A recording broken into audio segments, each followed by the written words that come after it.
Olá, pessoal, boa noite novamente. Vamos, então, começar, né, com o estudo desse tema tão relevante, que é a adjudicação compulsória extrajudicial.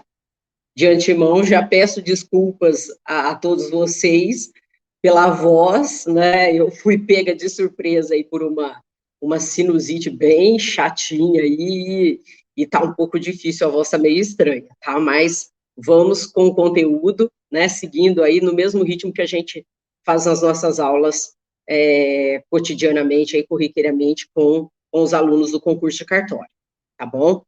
Pessoal, esse tema, adjudicação compulsória extrajudicial, foi introduzido, como eu já mencionei agora há pouco, na 6.015, pela Lei 14.382, tá? Notadamente, foi inserido o artigo 216b para tratar dessa matéria, tá? Inicialmente, agora, eu já quero pontuar alguns conceitos essenciais com vocês, alguns conceitos básicos, para quem eventualmente aí não está tão linkado à área de cartórios, está começando a estudar ou algo nesse sentido, e até a título de uma breve revisão sobre algumas noções iniciais da adjudicação compulsória, tá? De antemão, já lhes aviso, a adjudicação compulsória, em regra, já existia de forma, no modo, né, por meio do instrumento do procedimento judicial, tá? Então, a 14.382, pessoal, ela não criou, tá, a adjudicação compulsória.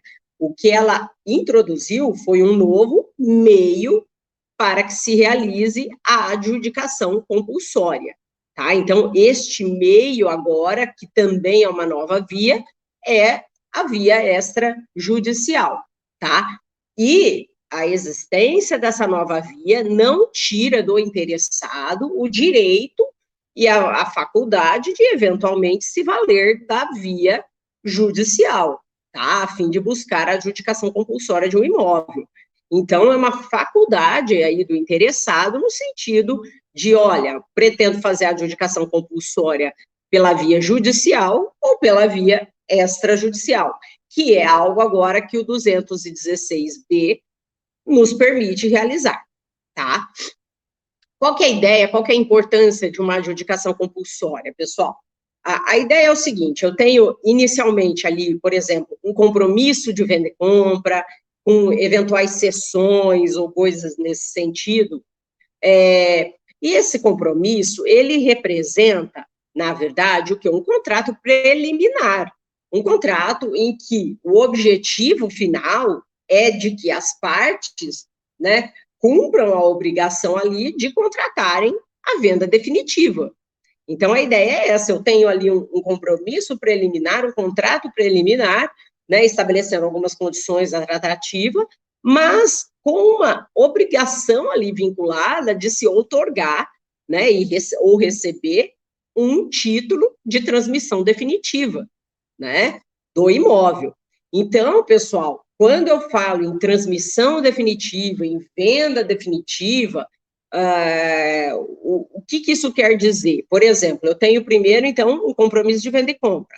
Ok, qual que é o caminho normal? As partes, formalizada toda a tratativa depois, pagou-se o preço, entregou-se o imóvel, foi-se fazer, por exemplo, uma escritura de venda e compra deste imóvel, lavrou-se essa escritura, que é um título definitivo. Via de consequência, o que me resta agora? Pegar este título de transmissão definitiva e levá-lo até o registro de imóveis competente para que seja registrada a transmissão. E aí sim eu tenho a transmissão de propriedade do imóvel. Veja, vinculada, então, a esse binômio do título e do registro, né? Então, eu preciso desse instrumento definitivo, desse título definitivo, para levá-lo ao registro e, associados a esses dois fatos, conseguir perfectibilizar a transmissão definitiva de um imóvel. Aí vem a questãozinha e que nos leva ao surgimento, então, desse instituto da adjudicação compulsória. Tá, mas e quando alguém, de forma injustificada, se recusa afirmar este instrumento definitivo de transmissão? Aí, sim, uma das soluções seria a adjudicação compulsória, né? Nós temos, então, essa via que permite, então, pessoal, o quê? Que diante de uma recusa injustificada de outorga ou recebimento do título de transmissão definitiva do imóvel, seja por parte do promitente vendedor, seja por parte do promitente comprador, que nós chamamos até, aí alguns chamam de adjudicação inversa, eu tenho a via, né, da adjudicação compulsória, que antes dava-se apenas pela via judicial, e agora com o 216B, eu tenho a possibilidade do uso, né, do manejo aí da via extrajudicial, ou seja, houve a extrajudicialização dessa possibilidade, né, o que é algo muito importante nos movimentos que temos visto atualmente, no sentido de desafogar o judiciário, né, de atender mais o interesse das partes, buscar celeridade na resolução aí de demandas e uma série de coisas, né? Então, veio aí, de uma certa forma, pessoal, para facilitar a situação, né, para trazer mais uma ferramenta ao usuário no sentido de facilitar a finalização, na verdade, dessa tratativa e conseguir, por fim, o quê? O objetivo final, que é a propriedade imobiliária, né? Não adianta você ter ali só um título, um contrato preliminar ou coisa nesse sentido e não adquirir essa propriedade imobiliária, né? As questões, pessoal, que se pontuam é o seguinte: obviamente, eu preciso estar diante de um compromisso de venda e compra, na verdade, sem cláusula de arrependimento, né? Já aí alguns dos aspectos que devemos verificar. E outra questão, pessoal, eu estou aqui, não sei se vocês já se atentaram, eu estou falando, há uma recusa injustificada na outorga ou no recebimento do título. Por que eu estou usando esses dois verbos e até mesmo, né, se nós formos olhar a legislação, ela nos traz isso a respeito. Porque, pessoal, especialmente, né, corriqueiramente se falava o seguinte: há uma injustificada situação em que o promitente vendedor se recusa a outorgar a escritura definitiva para o comprador. É o mais comum nesses casos de não lavratura de um título definitivo. Porém, pessoal, não cumprimento dessa obrigação, né, de lavrar esse título definitivo.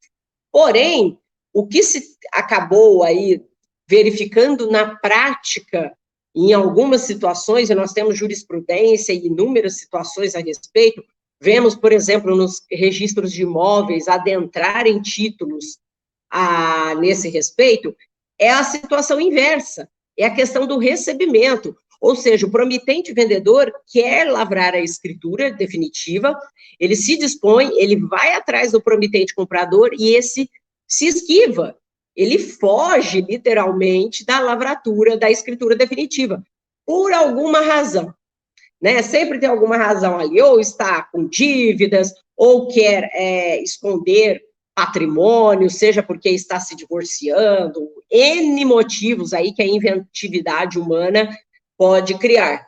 E vejam, pode-se criar aí, diante de um contexto desse, prejuízos ao promitente vendedor. Se aquele promitente comprador ali, eventualmente, está deixando de pagar, né, impostos que incidem sobre o imóvel, por exemplo, o IPTU, várias outras situações aí, quem pode responder por isso e depois ter ações movidas contra si e tudo mais, é o promitente vendedor, que nem tem mais nada a ver com isso, né, débitos perante município, condomínio, etc. Então, vejam, é um transtorno tremendo, né? Então, pessoal, tem essa outra possibilidade, que até alguns chamam de adjudicação inversa, tá? Então, já estou aqui falando isso a vocês.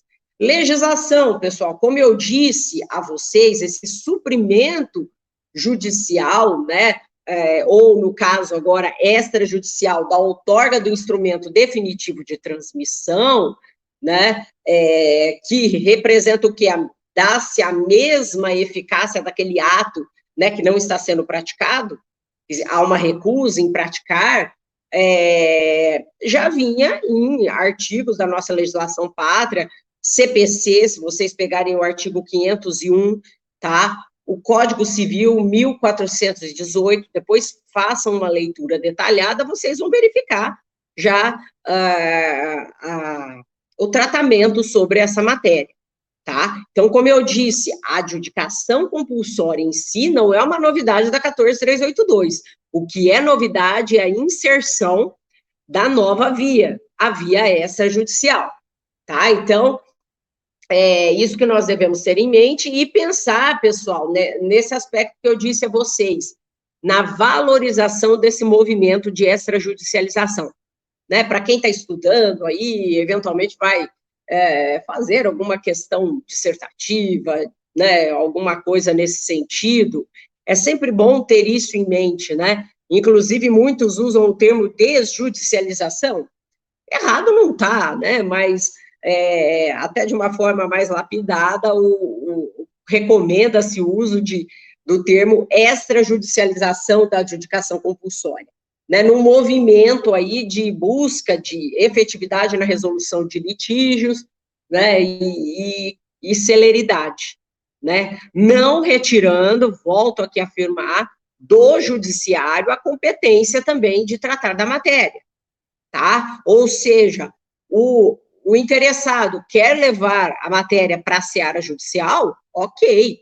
Até mesmo porque, pessoal, pode ser que ocorra alguma hipótese, alguma situação, que a pessoa pode buscar o procedimento da adjudicação compulsória extrajudicial e, eventualmente, não ser viável por esse meio, né? Por alguns motivos específicos, isso em cada caso concreto vai ser observado, eventualmente pode ser denegado, né? Denegado o uso aí da via do procedimento da adjudicação compulsória extrajudicial, né? E aí, olha, a pessoa fica impedida de buscar o judiciário? De forma alguma, né? Situações de maior complexidade, situações aí que se busque, né, algumas questões aí de mérito mais truncadas, litígios mais latentes, é óbvio que isso aí vai fugir da competência, da seara de atuação do registro de imóveis. E, via de consequência, o interessado deve se valer do judiciário, tá? Então, volto a reafirmar, temos agora duas vias, dois meios para se buscar a adjudicação compulsória, tá bom? Alguns dos efeitos, né? Na verdade, o efeito maior, como eu já falei ali atrás, a transmissão da propriedade, tá? Competência. A lei, pessoal, o artigo 216b, que, aliás, já faço um parênteses aqui, eu ia falar isso mais adiante, mas já estou fazendo um parênteses, pessoal. 216b, a 14382, introduziu a matéria na 6.015, ok, mas o que se tem falado muito é que vai depender ainda de uma melhor regulamentação da matéria em vários aspectos, seja pelas normas de serviço estaduais, seja pelo CNJ. Algumas normas estaduais já estão, né, vamos dizer assim, em ação, já foram aí editadas, já estão vigorando sobre a matéria, mas talvez, mesmo assim, a gente ainda precisa de muita regulação sobre a matéria aí, tá?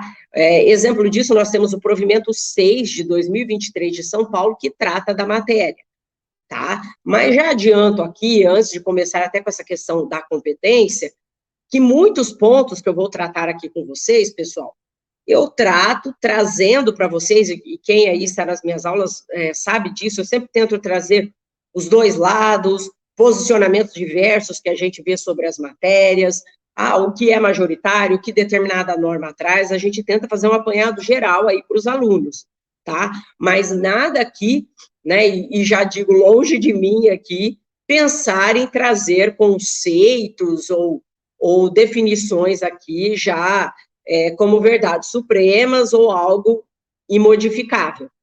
É uma matéria que vai evoluir, com certeza, principalmente com o uso da prática, do dia a dia, dos casos práticos que vão aparecer perante os registros de imóveis, tá? Então, por favor, pessoal, é só para colocá-los dentro do assunto, né, para trazer pontos essenciais, mas fiquem sempre ligados, atualizem-se, tá bom? Competência, pessoal. A legislação 216B fala do registro de imóveis, da situação do imóvel. Ok, é óbvio, é evidente, tá? Que essa é a competência da circunscrição, né? Que possui, obviamente, a autoridade ali, a competência sobre os atos incidentes sobre aquele bem. Mas também, pelo provimento 6 de 2023 de São Paulo, se fala também do registro de imóveis em que esteja registrada a maior parte desse imóvel, ou seja, na qual está inscrita a sua maior porção. Então, fiquem atentos também para este aspecto.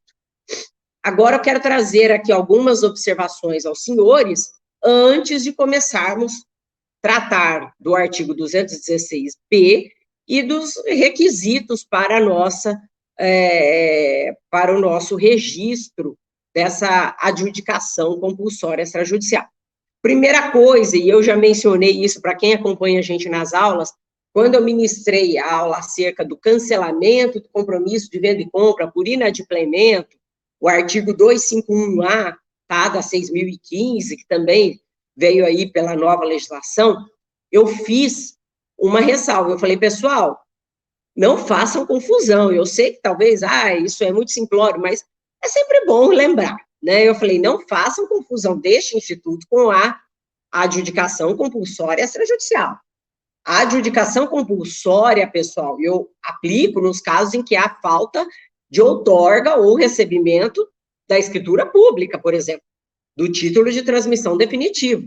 Agora, o cancelamento do compromisso por inadimplemento, como já diz o próprio nome, é o cancelamento do registro da promessa de venda e compra pela falta do pagamento, tá? Então, é outra coisa aí, não confundam, tá? Esses institutos. É algo muito importante, tá bom?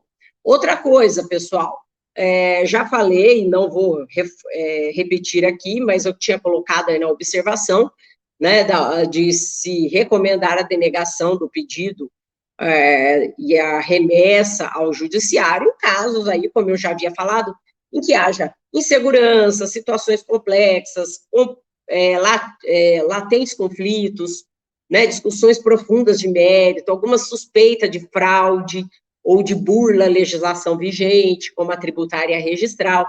Tudo isso, pessoal, melhor colocar um para no procedimento e não dar continuidade na seara extrajudicial, tá bom? E, pensando aqui uma última observação técnica que eu faria a vocês, muito se tem ouvido falar que o compromisso de venda e compra, por exemplo, a cessão, eles são os instrumentos, o título por meio do qual eu farei esse registro da adjudicação compulsória extrajudicial. Entendo eu, assim como já vi outros se posicionando nesse sentido, que o mais correto, talvez, seria considerar como título, né, para a realização da adjudicação compulsória extrajudicial, né, o todo, o procedimento como um todo, não só o contrato, por exemplo, de promessa de venda e compra. Vamos pensar na adjudicação compulsória judicial. Você registra lá o seu título, objeto que ingressa no cartório e é objeto ali de registro, que vai levar ao registro da adjudicação compulsória, não é, por exemplo, a carta de adjudicação ou um mandado, né? Então, pessoal, peraí, se é a carta de adjudicação ou mandado, por que aqui, de repente, eu vou usar a promessa de venda e compra? De repente, poderíamos pensar de uma forma mais técnica no todo. É esse procedimento todo que vai gerar aí, de uma certa forma, para mim, né, um título similar a uma carta de adjudicação ou um mandado, né? Então, só fazendo essa ressalvazinha, eu sei que é algo mais técnico e tudo mais, mas algo aí para que vocês também reflitam a respeito. Análise do instrumento do Instituto Jurídico, né, pessoal? Eu coloquei aqui no material, os alunos sabem, eu gosto sempre de fazer a leitura da legislação e depois a gente vai trabalhando os itens por itens aí, de cada parte daquilo que faz parte da nossa legislação. Porém, até para otimizar, tá, pessoal, o nosso tempo aqui, eu farei a leitura da legislação e depois a gente, já, de uma forma mais ágil, e depois já trarei os requisitos essenciais do nosso estudo, tá? Não vamos voltar aí nos artigos e nos dispositivos toda hora, para tentar otimizar aqui nosso tempo, tá bom? 216b, ele fala o seguinte: sem prejuízo da via jurisdicional, a adjudicação compulsória de imóvel objeto de promessa de venda ou de cessão poderá ser efetivada extrajudicialmente no serviço de registro de imóveis da situação do imóvel, nos termos deste artigo. Parágrafo 1º. São legitimados a requerer a adjudicação o promitente comprador ou qualquer de seus cessionários ou promitentes cessionários ou seus sucessores, bem como o promitente vendedor, representados por advogado, e o pedido deverá ser instruído com os seguintes documentos. Instrumento 1, instrumento de promessa de venda e compra, ou de cessão, ou de sucessão, quando for o caso.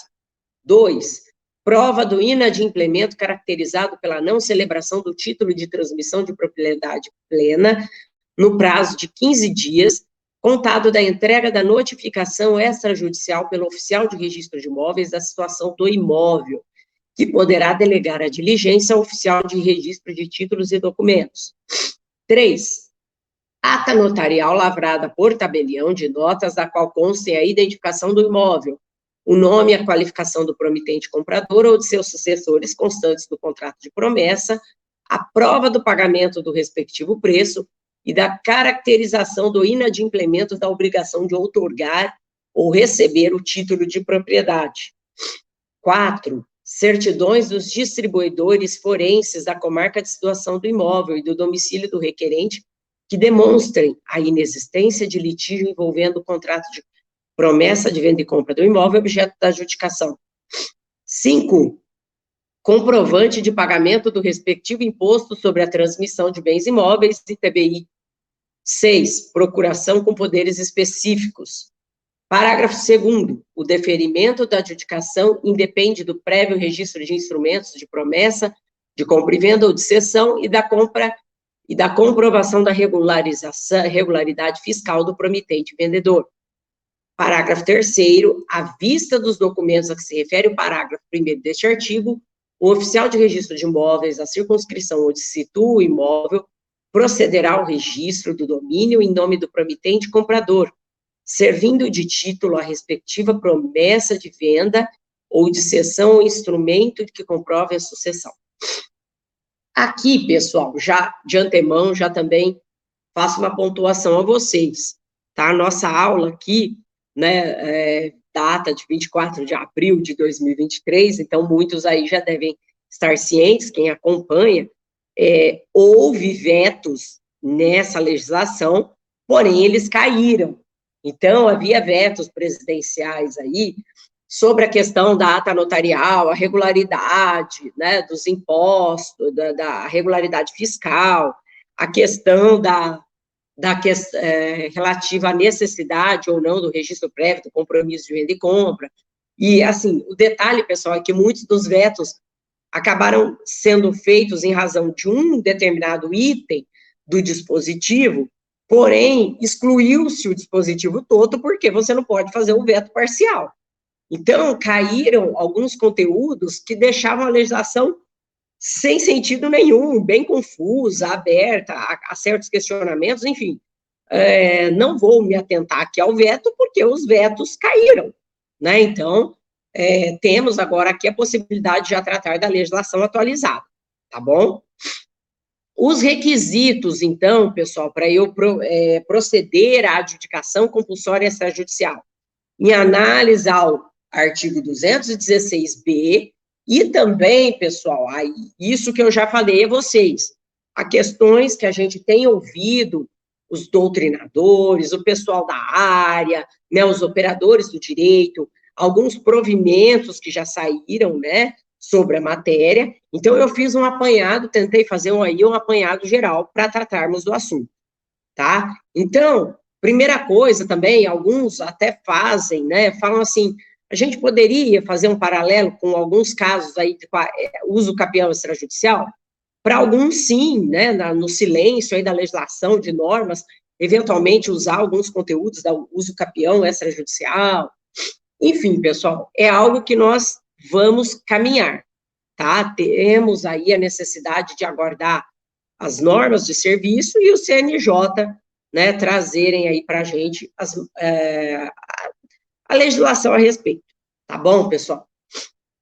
Primeiro requisito, é óbvio, pessoal, assim como na adjudicação compulsória judicial, eu preciso de uma petição inicial, eu preciso de um requerimento perante o registro de imóveis, que faz, às vezes, né, da minha petição inicial no pedido de adjudicação compulsória judicial. Aí vem, pessoal, há quem fale que a legislação não foi detalhista no sentido de trazer os elementos que esse requerimento deveria trazer. Então, espera-se aí das normas, seja dos estados, seja do CNJ, a regulação de tal matéria. Né? Nós temos aí já as normas de São Paulo trazendo algo a respeito, tem aqueles que falam, vamos fazer aí alguns paralelos com o uso capião extrajudicial, tá? E tem alguns posicionamentos também já de alguns operadores do direito nesse sentido. Então, o que se recomenda em relação ao imóvel, por exemplo, a esse requerimento? Que ele seja objetivo, obviamente, mas que ele cuide das qualificações das partes, da identificação e descrição do imóvel, por exemplo, o apontamento de fatos relevantes que elucidem ali, que já façam indicação, uma vinculação, uma menção às provas, né, a serem apresentadas, a vinculação, por exemplo, com a recusa, né, do promitente, seja do promitente vendedor, seja do compromissário comprador, em outorgar o instrumento definitivo, trazer especialmente a existência da quitação integral, porque se eu não tenho o compromisso de venda e compra quitado integralmente, também já era, né, pessoal? Nem me venha pedir adjudicação compulsória. O valor, por exemplo, atribuído a essa adjudicação compulsória extrajudicial, menção, por exemplo, ao pagamento do ITBI, se você já junta esse ITBI agora. Há quem discuta, por exemplo, não, esse ITBI já tem que ser juntado já no ingresso do pedido.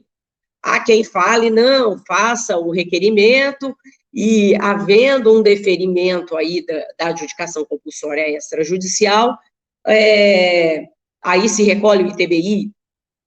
Não sei, a legislação fala, e algumas normas já falam, vocês verificam aí, a própria legislação fala da apresentação do ITBI, tá? Então, podemos mudar, flexibilizar dessa forma o pagamento dos impostos, né? O pedido expresso e claro que eu intento a adjudicação compulsória extrajudicial do imóvel, a gente não é obrigado ali de fazer o pedido expresso na petição inicial, né? Eu tenho essa necessidade para firmar uma petição inicial, é óbvio que também no requerimento eu devo fazer isso.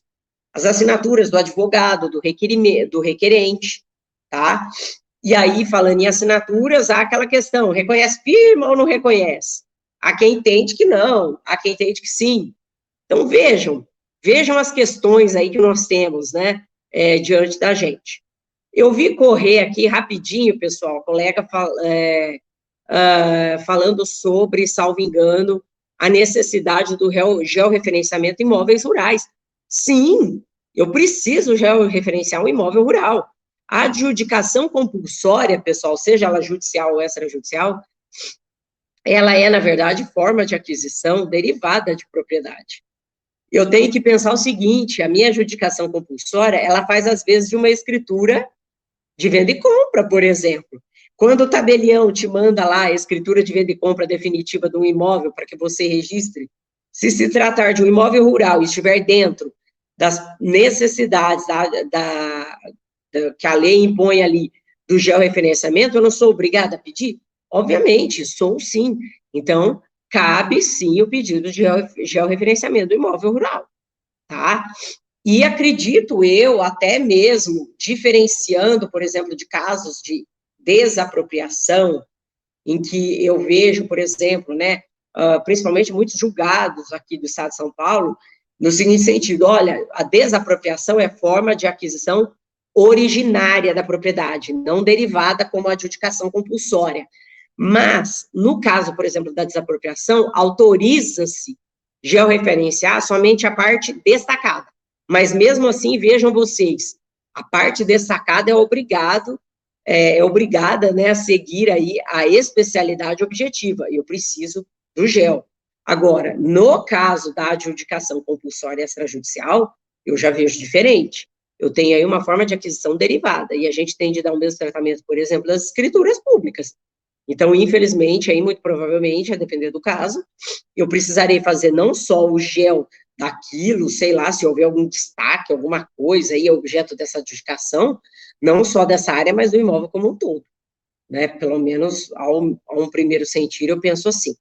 Eu coloquei, tá, pessoal, essas questões, algumas questõezinhas mais tormentosas no final do nosso material. Só não sei se eu consigo terminar hoje aqui, porque estamos na live, né? Temos aí o tempo da live. Geralmente, nos encontros, nas aulas gravadas com os alunos do concurso de cartório, a gente faz aí vários blocos, aí vai gravando aulas, mas a intenção é tratarmos aí de uma forma completa, o máximo possível, do tema, tá bom? Questão, pessoal, relacionada à legitimidade de quem requer a adjudicação compulsória. Óbvio, pessoal, quem que deve ser? O promitente vendedor ou o promitente comprador? Se tiver caso de cessão, cessionários, ou houve alguma questão de sucessão ali, sucessores. Ou seja, pessoal, quem se subrogou aí nesse direito, né? Você tem que chegar, você tem que formalizar a cadeia dos interessados, tá? Não adianta trazer, o cessionário ali fez ali o pedido da adjudicação compulsória extrajudicial e ele só trouxe, sei lá, o seu instrumento de cessão. Não, ele tem de requerer adjudicação compulsória extrajudicial em face, primeiro, do proprietário do imóvel, né? E segundo, ele tem de trazer toda a cadeia de documentos, tá, pessoal? Apresentar, justificar toda essa cadeia de titularidade, até chegar nele para viabilizar o pedido. Ou seja, como forma de aquisição derivada de propriedade, mais uma vez aí, olha lá, princípio da continuidade também deve ser observado, tá? Então, não achem, né, como a gente brinca às vezes aí no jargão corriqueiro, né, não achem que abriu a porteira para qualquer coisa, não, tá bom? Um segundo requisito, pessoal, a representação por advogado com poderes, um terceiro, né, me perdoe, advogado com poderes específicos. É óbvio, tá, pessoal? O conhecimento técnico é essencial na matéria. Se no âmbito judicial eu preciso do auxílio, né, de um técnico na área do direito, de um operador do direito, também na seara extrajudicial, é óbvio, né? Agora, essa procuração, ela pode ser pública ou particular, né? Não necessariamente precisaria ter reconhecimento de firma, né? Há, porém, quem defenda que precisa do reconhecimento. Aí é aquela história, olha, a legislação não trouxe nada, nenhum provimento trouxe, né? Na uso capião extrajudicial vamos dizer, já se dispensou isso. Que caminho trazer, que caminho trilhar, de repente,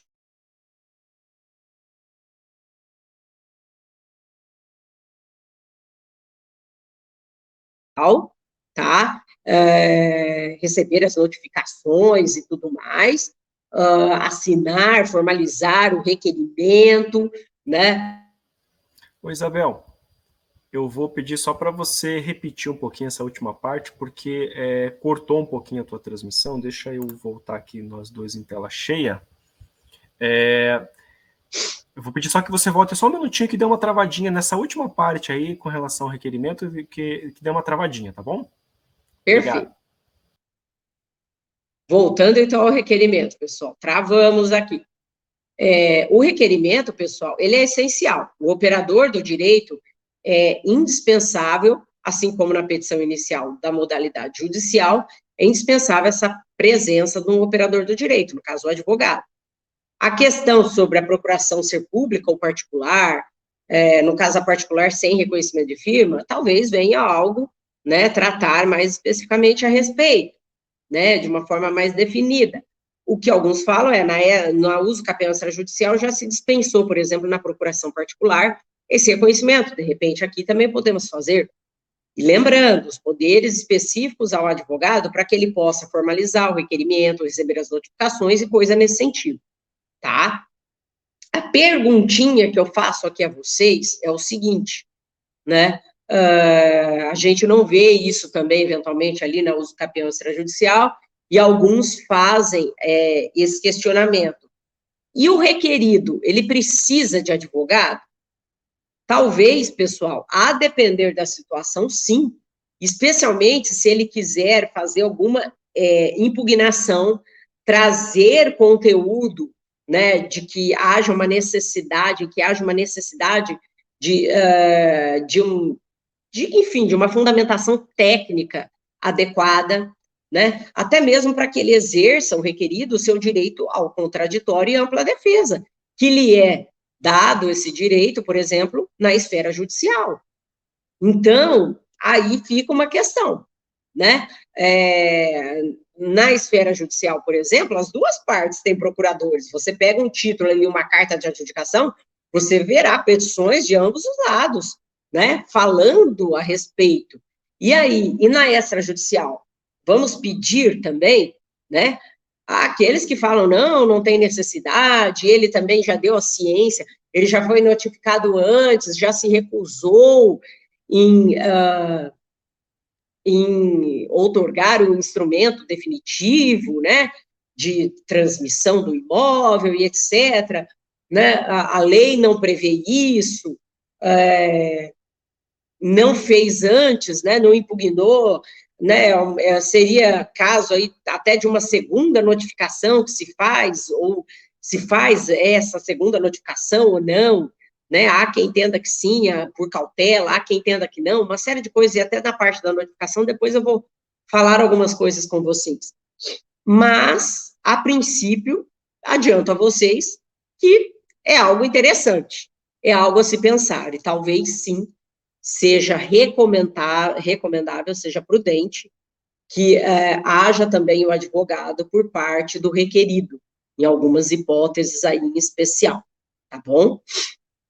Quarto, pessoal, de repente, pessoal, abrir a possibilidade, tá? No momento de se notificar, se for fazer-se aí uma segunda notificação, né, uma segunda busca de informação, né, por parte do requerido, eventualmente abrir essa possibilidade, até colocar ali, né, no instrumento de notificação, essa possibilidade de ele exercer o contraditório e a ampla defesa por meio de um advogado, coisas nesse sentido. Vamos ver aí o que virá. Quarto, a existência de título relativo ao compromisso de venda e compra, cessão e sucessão. É o mais importante, né, pessoal? Foi aquilo que eu falei para vocês. Se eu não tenho um compromisso de venda e compra, uma cessão, ou, no caso, havendo sucessão, os instrumentos ali que comprovem a sucessão, né, dessa cadeia toda aí de titularidade, pessoal, eu não tenho o que fazer, tá? Não precisa haver o registro prévio na matrícula do imóvel, tá? Mas eu tenho que apresentar esses instrumentos, eu tenho que formar a cadeia de instrumentos, nas hipóteses que seja necessário. Se não for uma cadeia de instrumentos, é só um compromissinho lá, ok, apresentar este compromisso. E detalhe, pessoal, um compromisso adequadamente formalizado. Me desculpem, a pessoa aparecer no cartório, por exemplo, com um rascunho lá, um papel X, que mais parece uma tratativa prévia, nem um compromisso, eventualmente faltam ali questões de assinatura das partes, critérios de representação, né, coisa mal feita, não reconheceu firma no instrumento particular, vai ter de analisar isso aí também, tá? Não é assim, veio o compromisso lá, pega. Tem o compromisso aqui, ok, já aceito e vou fazer a adjudicação compulsória, extrajudicial. Não, né? Inclusive também se o oficial perceber que busca-se aí burlar alguma legislação ou coisa nesse sentido, eu não tenho como admitir aquele instrumento como base ali probatória, como base, na verdade, né, de objeto do meu pedido, tá? Então, isso deve ser verificado sim, tá? Se o compromisso já estiver eventualmente registrado e houver uma cessão, há quem defenda, aí sim, eu preciso, aí neste caso, registrar a minha cessão, para dar, no caso, segurança, e no caso, o devido cumprimento ao princípio da continuidade do registro, né? E há também alguns, no caso de promessa de permuta, que entendem que deveria sim ser registrado este documento, deveria se ter por segurança, verificar em cada caso, aí obviamente verificar os casos, mas que teoricamente a gente deveria ter essas promessas de permutas registradas. Porque, pessoal, se eu tenho uma promessa de permuta, como que eu vou comprovar o cumprimento se não está registrado aqui ou acolá? Né? Então, eu teria que, talvez, comprovar por meio dos registros, tá? Respectivos. E aí, pessoal, eu só mencionei para dar força a essa questão da existência do título, né, de compromisso, mas que não necessariamente precisa ser registrado previamente nas matrículas, a questão relativa à súmula 239 do STJ, que fala: o direito à adjudicação compulsória não se condiciona ao registro do compromisso de venda e compra no cartório de imóveis, ou seja, não há um condicionamento prévio ao registro desse compromisso. Porém, talvez alguns casos concretos aí a gente vai ter de olhar com cautela. Se vai ter de atender continuidade em situações de compromisso e sessões já registradas, ou uma registrada, outra não, né? Questão também de títulos relativos à sucessão, né? Que estejam ou não registrados, como vai fazer? No caso, o pagamento, a atribuição disso, né? Há aí uma série de controvérsias. E essa questão, especialmente aí da promessa de permuta, que é bem interessante aí, né? Um quebra-cabeças bem interessante, na verdade, né, que vai fazer da gente aí, vai fazer com que a gente use bem a cabeça aí, né, use bem os nossos neurônios para resolver da melhor forma possível, tá bom? Quinto item, né, quinto requisito, que eu diria, o inadimplemento da outra parte em relação à outorga ou recebimento do título de propriedade definitivo. É óbvio, pessoal, a outra parte, seja o promitente vendedor ou o promitente comprador, tem de se negar de forma injustificada a outorgar o título de transmissão definitiva, tá? E como que eu posso provar isso? Por vários meios, mas especialmente de acordo com a legislação, por meio da notificação. Essa notificação, pessoal, aí é que vem toda a história, e já vou adiantar aqui para vocês. A lei fala na não celebração do título de propriedade plena no prazo de 15 dias, né, que vai ser contado da entrega da notificação extrajudicial pelo registro de imóveis, a situação do imóvel, ou pelo RTD a ser delegado pelo registro de imóveis, se o caso. Isso aqui, pessoal, demonstra para a gente um procedimento, de uma certa forma, que se dá antes da prenotação do título, antes de eu protocolar o meu pedido de adjudicação compulsória extrajudicial, eu devo fazer, né, esse pedido, esse procedimentozinho aí de notificação perante o RI aí, e este pode, eventualmente, solicitar ao RTD que o faça, de notificação. Para quê, pessoal? Para que eu tenha um meio de prova ali constituído que justifique justamente, né, o meu pedido da uso cambial extrajudicial, que fale, ó, o promitente vendedor ou o promitente comprador ali não quer ir lá lavrar a escritura, por exemplo, a escritura pública de venda definitiva do imóvel. Então, vejam, é uma situação um pouco diferente, né? Você fazer essa notificação antes da prenotação do pedido de adjudicação compulsória extrajudicial. Aí há quem fale, mas não dá para fazer depois de solicitado? Há quem defenda que sim, mas se nós formos olhar o texto da lei, a lei está falando desse procedimento anterior, então como que fica, né?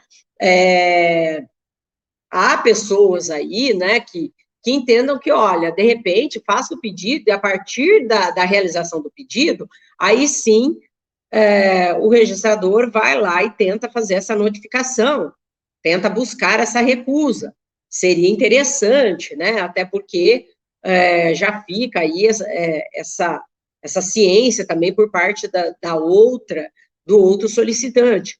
Há outros que entendem, olha, vamos fazer assim, eu busco primeiro essa notificação ali antes da prenotação, mas depois também no deslinde da prenotação, né, no deslinde do procedimento da adjudicação compulsória extrajudicial, eu vou lá e faço a notificação novamente. O RI faz essa notificação novamente, inclusive, por exemplo, há normas, pessoal, como a de São Paulo, que tem as previsões ali da notificação, né, pessoal, tem por AR, tem eventualmente até para fins de informação a terceiros, por meio de edital, enfim, uma série de questões aí acerca dessa temática. Né? Então, pessoal, a gente viu que foi prevista essa notificação na esfera extrajudicial e nós temos de resolver aí a questão. Tá? Então, não há muito o que se fazer, vamos aguardar aí maiores posicionamentos, de repente, né, a questão da normatização, mas, a princípio, de repente, pessoal, há essa possibilidade, né, fazer-se em 2 atos, faz-se de uma forma anterior ao pedido e depois, novamente, até mesmo para que se dê ciência do procedimento, porque uma coisa é primeiro você notificar pedindo para a pessoa ir lá lavrar a escritura. De repente, depois que você faz também o requerimento da adjudicação compulsória extrajudicial, e aí com conteúdo probatório e tudo mais, você notificando, cientificando novamente aquele requerido, talvez você tenha um outro desfecho, né? É a garantia do contraditório e ampla defesa também, de uma certa forma, né? Porque o contraditório e ampla defesa, vide, né, pessoal, nós temos de estar cientes que ele não é garantido apenas no âmbito judicial, mas também nos procedimentos administrativos, né, pensando em toda a seara da administração pública, né, como um todo. E a atividade de cartório, notadamente, ela tem, né, uma raiz aí, um espírito de atividade pública, de fim público. Então, toda cautela é necessária, tá? Há também, pessoal, só fazendo uma ressalva aqui, há aqueles que defendam que essa notificação poderia ser aceita, por exemplo, por parte de formalização do tabelião de notas, porque, afinal de contas, as partes foram lá, né? A parte interessada foi até o tabelião de notas, solicitou a lavratura, por exemplo, da escritura pública. Aí chamou-se o requerido, ele não foi até o tabelião de notas, né, lavrar essa escritura pública.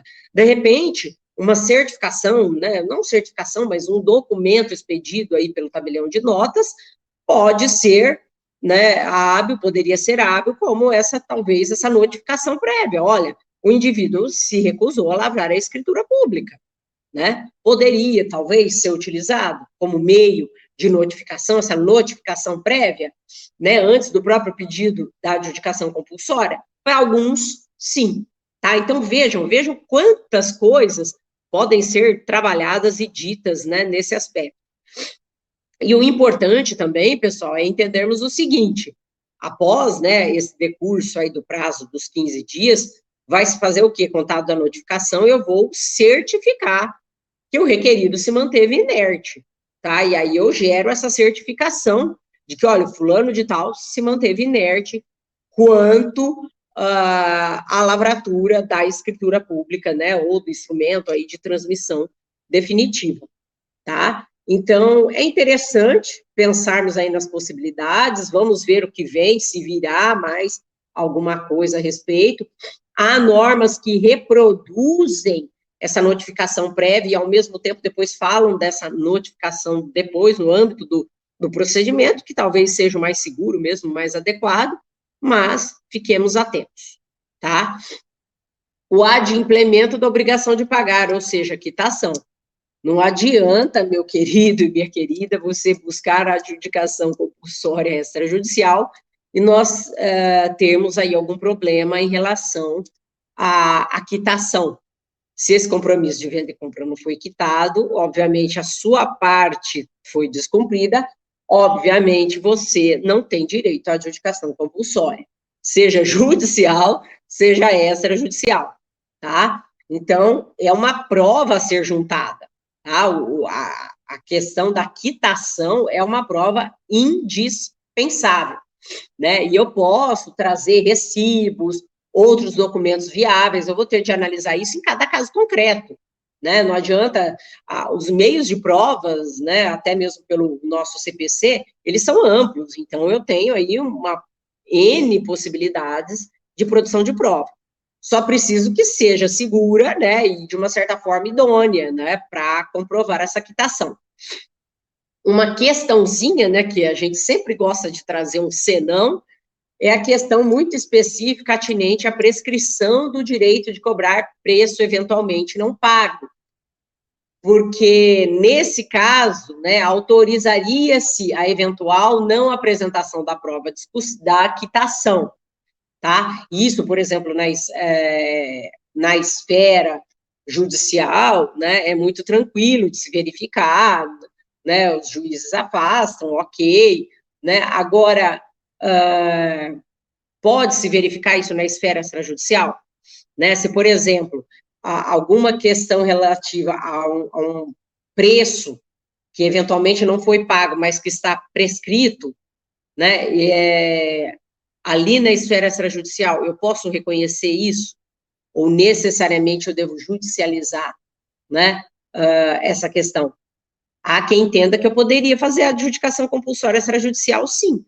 O registrador verificar essa hipótese, ou deixar lá para o tabelião, né, agora que eu posso, que tem a previsão da ata notarial para o tabelião atestar acerca dessa prescrição.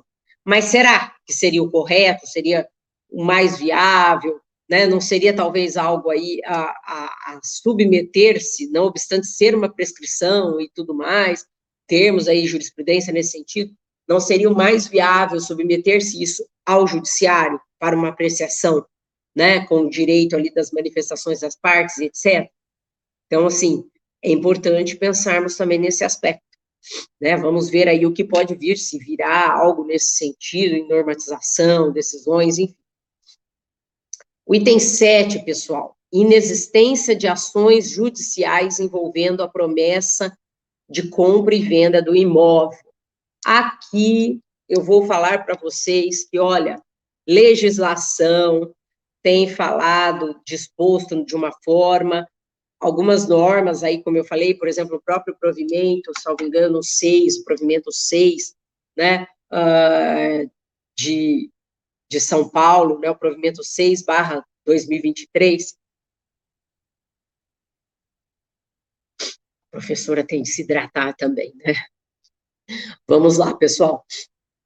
Notadamente, tem se falado que eu devo buscar a comprovação dessa inexistência de ações judiciais envolvendo a promessa de venda e compra nas comarcas de situação do imóvel e de domicílio do requerente, de forma que eu demonstre a inexistência de litígio envolvendo o contrato de promessa de venda e compra do imóvel.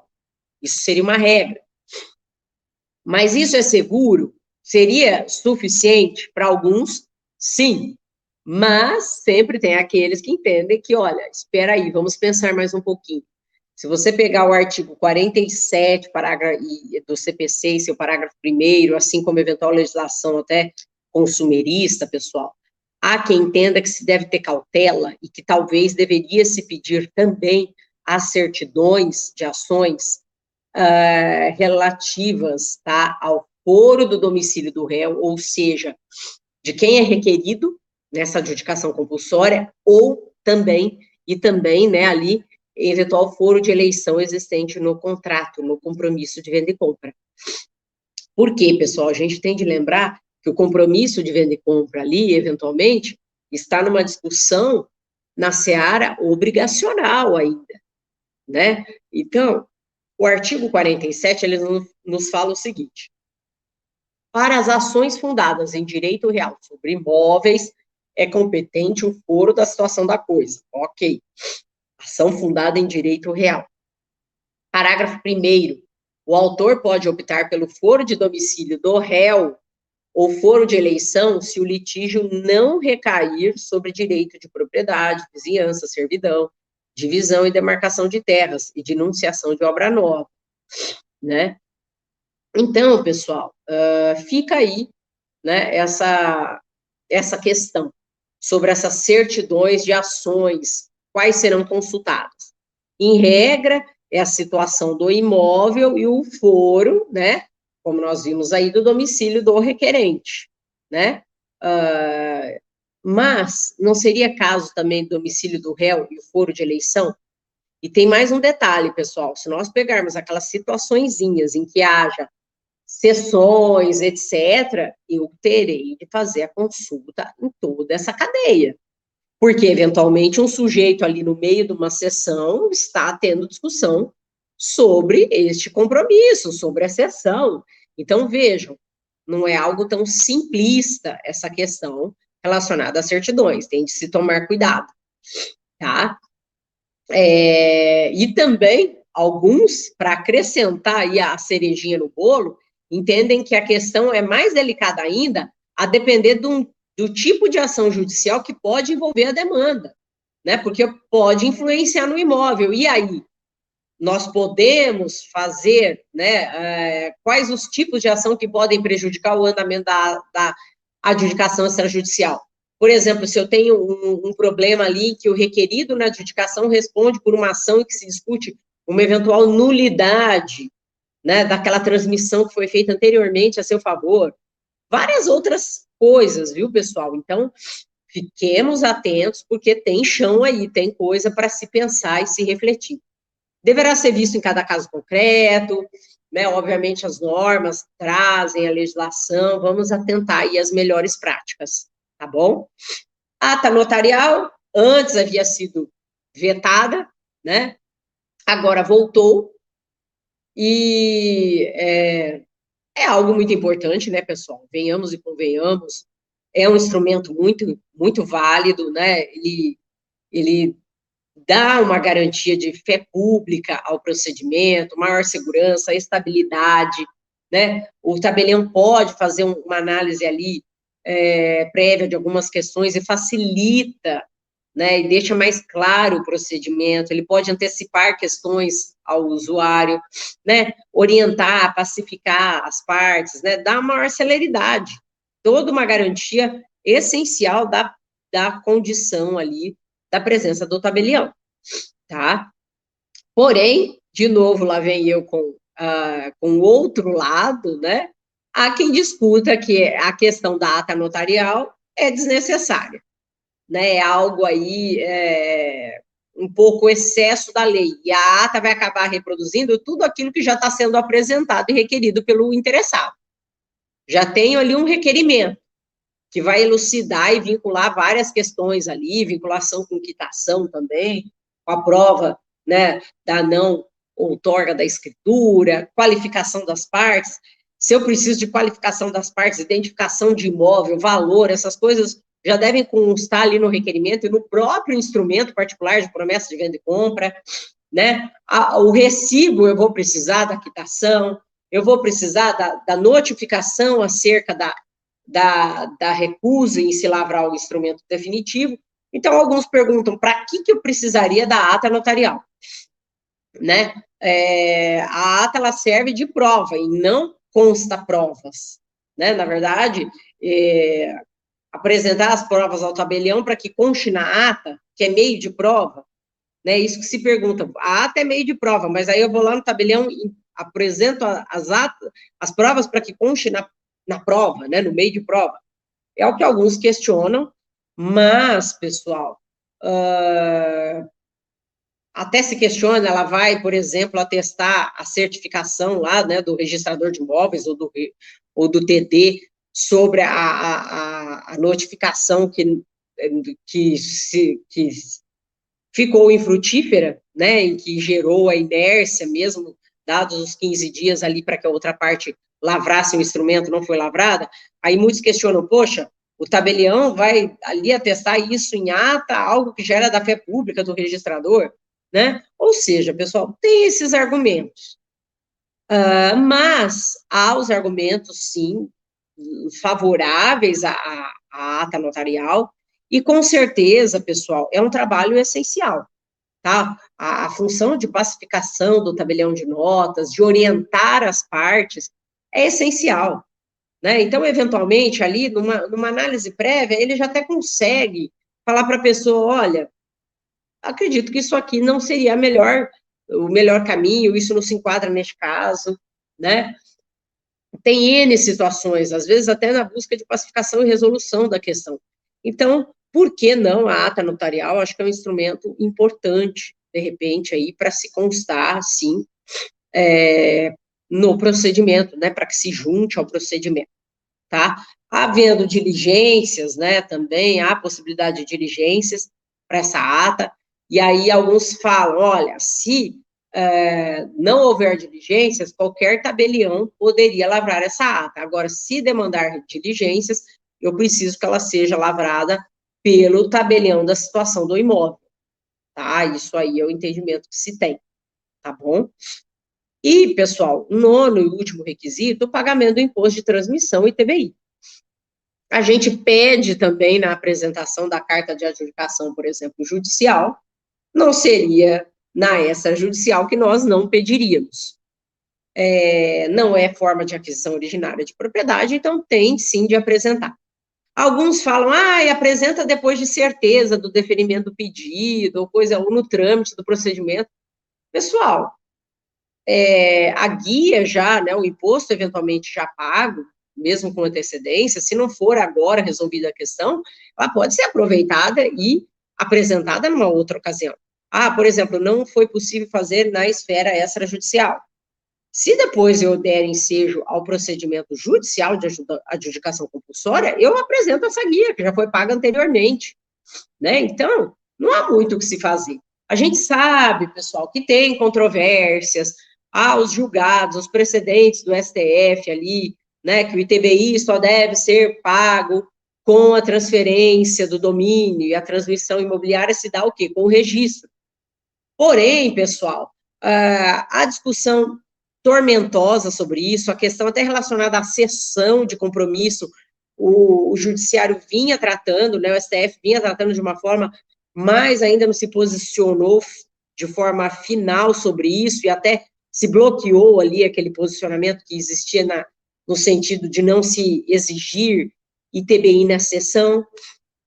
E a gente tem as legislações municipais, né, que impõem, inclusive, o dever ao registrador de imóveis de fiscalizar e de exigir esses impostos, inclusive em momento anterior ao registro, né, podendo haver punição disciplinar até mesmo por conta da legislação que trata, né, da atividade notarial registral.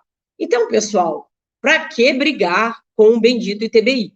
É melhor apresentar, tá? Até alguma definição final aí da situação, tá? É melhor apresentar, tá bom? Por fim, pessoal, eu trouxe aqui algumas questões relevantes. Algumas, por exemplo, eu trouxe aqui alguns pontos essenciais do provimento 6 de 2023 de São Paulo, né, das normas de São Paulo sobre a matéria. Eu vou ler algumas coisas que eu pontuei e depois eu vou tratar sobre alguns temas aqui, de uma forma bem breve, tá?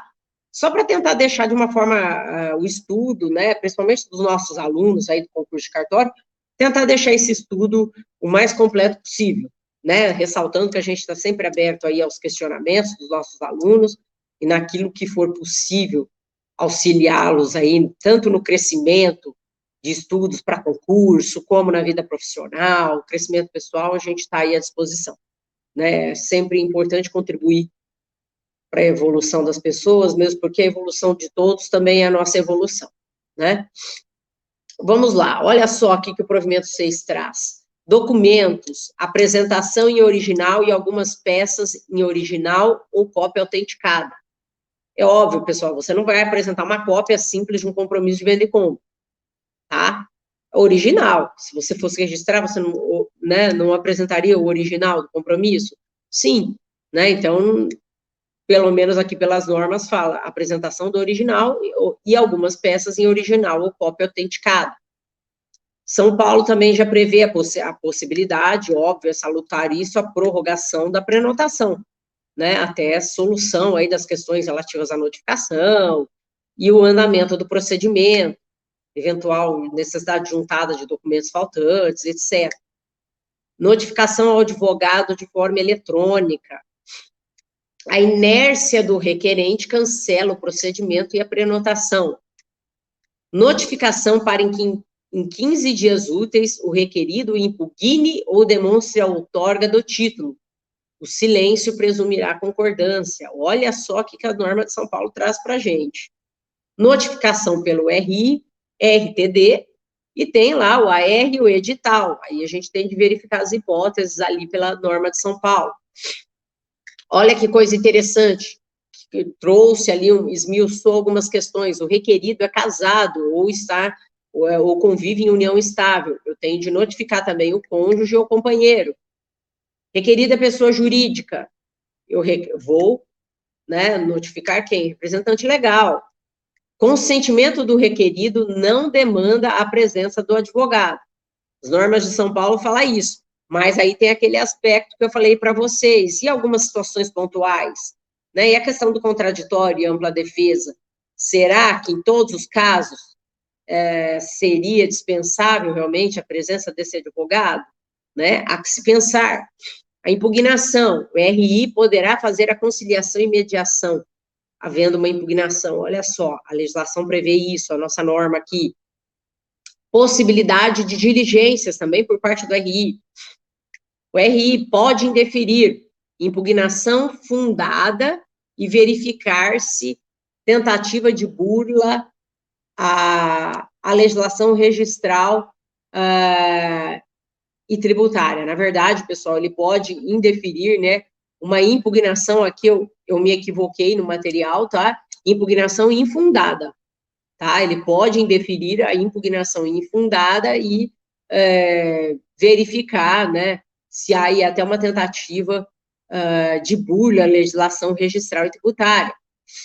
Se eu indeferir, tá, o procedimento de de adjudicação compulsória extrajudicial, eu vou ter os efeitos da prenotação cessados, tá? Porém, pessoal, isso não pode ser automático, porque eu tenho de verificar se há sustação de dúvida por parte de quem está requerendo, porque a norma de São Paulo, por exemplo, prevê a possibilidade da suscitação de dúvida caso haja um indeferimento. Então, eu não posso chegar, por exemplo, indeferir, já vou lá e cancelo a prenotação. Eu tenho de dar o prazo viável para verificar se o requerente irá suscitar dúvida. Se o título estiver em ordem, como diz a própria nota, o oficial deve emitir uma nota fundamental, a própria norma, pessoal. Se o título estiver em ordem, o oficial de registro emitirá uma nota fundamentada e registra a adjudicação compulsória. Do deferimento, não caberá dúvida, tá bom? Vamos lá, pessoal. Agora, algumas questõezinhas interessantes aí que eu só quero trazer para vocês, para a gente finalizar o nosso estudo, que hoje eu estou me excedendo na fala, né, pessoal? Vamos lá. Penhora da união e indisponibilidade.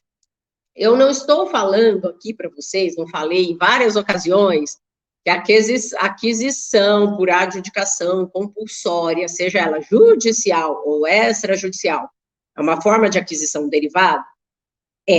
Então, pessoal, no meu sentir, pelo pelo que a gente tem em termos de normatização, legislação, se houver na matrícula do imóvel uma penhora, por exemplo, a favor do INSS, a Receita Federal, sei lá, ou uma verbação de indisponibilidade, ou um bloqueio de matrícula, que seja, eu não posso registrar a adjudicação compulsória extrajudicial. Ah, mas eu já vi um julgado lá, aí, principalmente em São Paulo, de que acabou autorizando, tinha uma indisponibilidade, acabou autorizando aí, no âmbito de uma adjudicação compulsória judicial. Começa daí, pessoal, a adjudicação compulsória judicial era um caso ali concreto, específico, e, de uma certa forma, foi submetido ao crivo do judiciário. Se nós formos pensar, quando nós tratamos, por exemplo, da venda e compra, se um tabelião, né, um interessado, levar uma escritura de venda e compra para o registro de imóveis, para nós registrarmos, por exemplo, esse título, e houver uma verbação de penhora na matrícula a favor da União, ou uma indisponibilidade, vocês vão registrar a venda? Não. Então, para a adjudicação compulsória extrajudicial, a princípio, eu acredito que não seria possível nós fazermos o registro dessa transmissão, havendo esses tipos de ônus na matrícula, tá? Outra coisinha bem interessante, e quando tem hipoteca, alienação fiduciária, questão de pagamento de laudêmio, como que fica? Pessoal, hipoteca depende, fique atento. Se no imóvel, lá na matrícula, eu tenho uma hipoteca cedular, hipoteca a favor do sistema financeiro da habitação, por exemplo, eu não posso de pronto ir lá e sair registrando a adjudicação compulsória extrajudicial, né? Eu vou ter de me atentar a isso também. Se vocês pegarem a legislação, os decretos acerca da cédula, né, da cédula de crédito, fala da transmissão, né, da transmissão onerosa ali, voluntária, da questão acerca do cancelamento da garantia, ou anuência expressa do credor, né? Então, uma série de coisas, isso aí vai ter de ser verificado, né? Então, tem de ficar atento. Consta uma alienação fiduciária sobre o imóvel. Gente, propriedade bipartida, resolúvel, e aí, eu tenho um credor fiduciário, aí eu vou lá e adjudico compulsoriamente um imóvel em favor do terceiro, né? Isso aí deve ser resolvido, deve ser verificado também. Então, muita calma nessa hora aí, muito cuidado, porque não é assim, não. Pode registrar, isso aí não é óbvio, tá? E se o imóvel, né, estiver nas áreas ali de aforamento e etc., a gente sabe que tem a questão do laudêmio, sendo uma forma de transmissão derivada da propriedade, deve-se sim fazer o pagamento, né, do laudêmio, apresentar ali a documentação relativa à questão do laudêmio, tá? Especialidade objetiva, só para frisar aqui, forçar novamente a vocês, eu preciso observar a especialidade objetiva. É o sustentáculo, pessoal, do registro de imóveis. Não tem como, né, fazer uma adjudicação compulsória de uma coisa que eu não tenho nem certeza, né? Se precisar regularizar, eu terei de regularizar o imóvel, né? Se eu tiver de fazer georreferenciamento, terá de ser feito, né?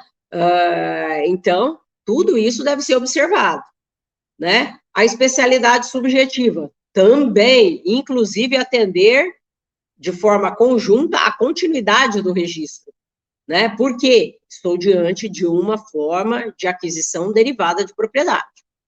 Um ou outro, pessoal, caso concreto, e aí vai demandar uma análise prudente, né, de um juízo de prudência, né, o doutor Ricardo Dipp sempre fala isso, a qualificação, o uso desse juízo prudencial do registrador, né, é óbvio, pessoal, a qualificação registral não é algo estanque, eu sempre reforço isso aos meus alunos, né, óbvio, você fica vinculado ao que consta na matrícula, no título, e, obviamente, ao que tem na legislação, nas normas, nos princípios registrais, nos julgados da área, né?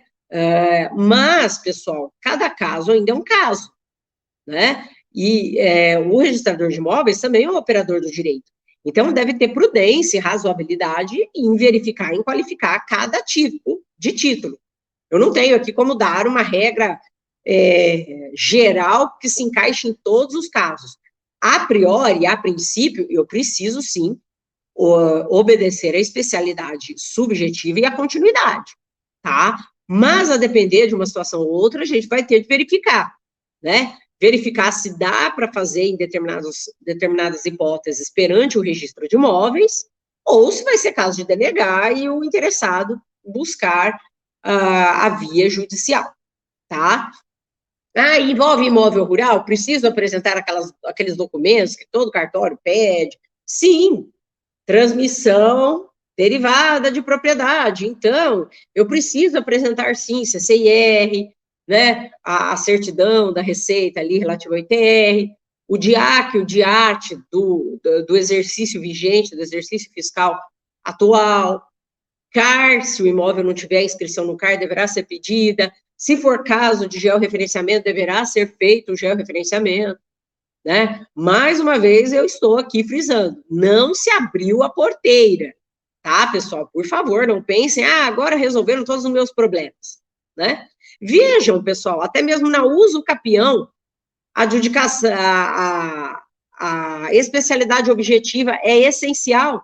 Tem algumas coisas que até mesmo na uso capião a gente deve observar, quanto mais, né, na desapropriação, quanto mais na adjudicação compulsória extrajudicial, né? Que faz, às vezes, pessoal, assim como a judicial, daquele instrumento definitivo que me foi denegado, que não me foi outorgado ou recebido pela outra parte, tá? Então, a gente tem que ficar atento. E, para finalizar, uma velha história que eu sempre gosto de trazer, porque é o seguinte, pessoal, a bendita CND conjunta da Receita, né, era a CNDs do INSS da Receita que nós pedíamos, e hoje tratada como a CND conjunta. O que nós temos? Há algumas normas de serviço, alguns julgados, inclusive eu já menciono aqui São Paulo, que muito dizem acerca da desnecessidade de apresentação desses tipos, dessa documentação, haja vista que haveria uma cobrança indireta de tributos e limitação ao exercício da atividade econômica e profissional. Utiliza-se como principal justificativo um julgado aí do STF que reconheceu a inconstitucionalidade de determinada legislação. Mas, pessoal, o fato é que tem outras normas, Brasil afora, que tratam de forma diversa. Há operadores do direito aí, pessoas de nome gabaritado, que tratam de forma diversa, ou seja, que falam que é necessário apresentar essa CND, sim, tá? E até mesmo portaria, tem acho que uma portaria, salvo engano, da própria Procuradoria da Fazenda Nacional, de 2014, falando dessa necessidade de apresentar a CND, tá? Porque o que se entende de forma diversa, de quem defende que não há essa necessidade, é que os artigos atinentes à exigibilidade da CND, ou pelo menos uma declaração de casos de dispensa, porque, ok, não é todos os casos que eu vou precisar apresentar a CND, mas, então, se não será em todos os casos que eu apresentarei a CND, por situação de dispensa, eu preciso deixar claro essa configuração da dispensa, ou ao menos declarar essa situação da dispensa.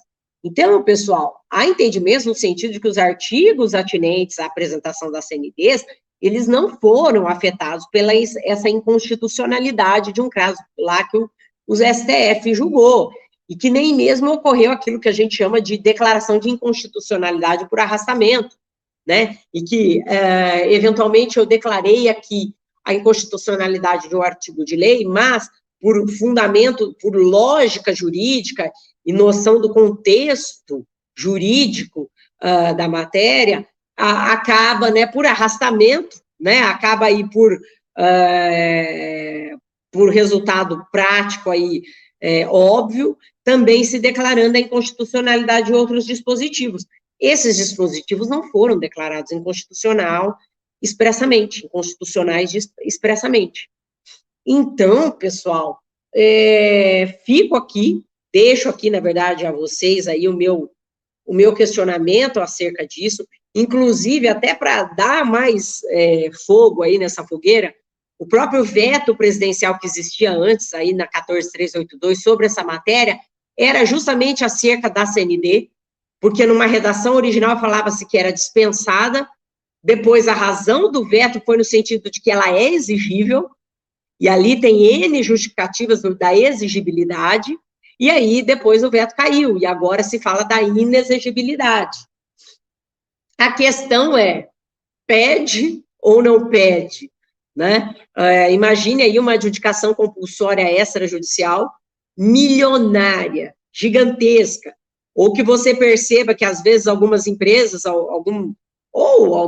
algumas pessoas que poderiam estar aí enquadradas na exigibilidade, eventualmente começam a dar estejo, muito manejo a esse tipo de instrumento, para justamente se esquivar da apresentação de CNDs. E aí? Né? Como que fica? Então, pessoal, é uma questão que a gente deve entender, deve refletir e tentar verificar a melhor solução possível. Né? Se você for pensar pela lei expressa, e se você pegar a 8212, lá do ladinho dos artigos 47, 48, pelo menos o que eu tinha visto aí há pouco tempo atrás, não tinha lá nenhuma indicação de declaração de inconstitucionalidade. Se nós formos pensar pelo princípio da legalidade, vale mais a aplicação da minha lei, da lei que está em vigor e que trata da matéria, ou de normas de serviço, julgamentos de órgão censório. Com todo o respeito, tá, pessoal? Não estou desfazendo de normas de serviço ou julgamentos dos órgãos censórios, pelo amor de Deus. Mas estou trazendo aqui uma reflexão a todos vocês sobre o tema, e para que fiquem, ao menos, atentos em cada caso específico sobre essa possibilidade de exigir ou não a CND, ou os casos ali que se incluem, né, nas situações de dispensa, pedir essa declaração da dispensa e coisas nesse sentido. Então, fica aqui, deixo aqui a vocês essa provocação, tá bom? Né, a ideia é justamente também provocá-los, fazer que os senhores pensem também e reflitam, né? Ninguém aqui é o dono da razão ou busca trazer conhecimento estanque, né? Cada vez que a gente mais estuda, ou, enfim, cada vez a gente percebe que sabe menos, então precisamos sempre estar refletindo, estudando, buscando aí a melhor saída para tudo que fazemos na vida, né? A gente vai aprendendo com o passar do tempo, com as vivências e com tanta coisa, né, que acontece na nossa vida, tá bom?